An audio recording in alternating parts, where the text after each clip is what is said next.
আসসালামু আলাইকুম। সুবর্ণচরে বন্যা কবলিত মানুষদেরকে ত্রাণ বিতরণ করে একে বিশাল আলোড়ন সৃষ্টি করেছে কল্যাণ সমিতির সভাপতি এবং সুবর্ণচরের কৃতি সন্তান আলহাজ মোহাম্মদ নাজিম উদ্দিন ভাই।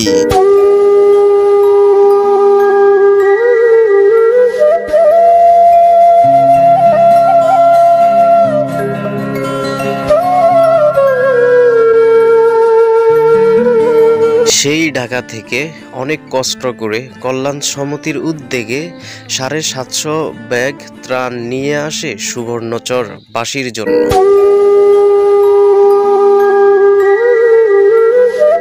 আপনারা যে ত্রাণ নিয়ে ঢাকা শহর থেকে আসছেন এই বৃষ্টির ভিতরে বাকি ফানির ভিতরে আসি আপনারা ত্রাণ দিচ্ছেন, আপনাদের থেকে কিরকম অনুভূতি লাগতেছে? মানুষের পাশে দাঁড়াতে পারে কিরকম লাগতেছে? আপনাদের অনুভূতিটা কিরকম একটু জানাবেন। আলহামদুলিল্লাহ, আমি ভিতরে আমার আনিসকে নিয়ে এবং আশিককে নিয়ে আমি ভিতরে ঢুকেছি। এত পানির ভিতর দিয়ে গেছি, ওখানে আমার চোখে পানি চলে আসছে। 3টা পরিবার, আমরা 2টা নিয়ে গেছিলাম, দেখলাম 3টা পরিবার।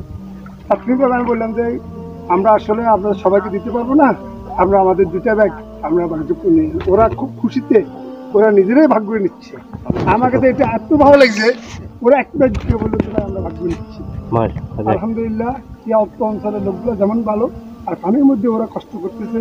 আমি মনে করি বিভিন্ন স্থান যারা আছে রাস্তাঘাটে না দিয়ে এই পানির ভিতরে এসে যদি দেন তাহলে মানে আপনার সব পাবেন, এই এলাকার লোকগুলো বক্তব্য পাবেন।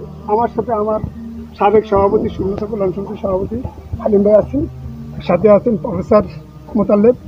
ঢাকা থেকে আমি আশিককে নিয়ে এসেছি, আশিক আছে এবং আমাদের অনেক টিম এখানে আছে। বা এখানে আমাদের ডিসি হানিফ স্যারও আছেন, মানিক ভাই আমাদের সাবেক মানিক ভাইও আছেন, আমাদের সোহেল আছে, আমাদের চাইবুল আছে, আমাদের ইসমাইল সাহেব সহ গত বাবর সহ আমরা প্রায় 15 জন আসছি। 15 জন আসি আমরা বিভিন্ন ভাগে ভাগে দিচ্ছি।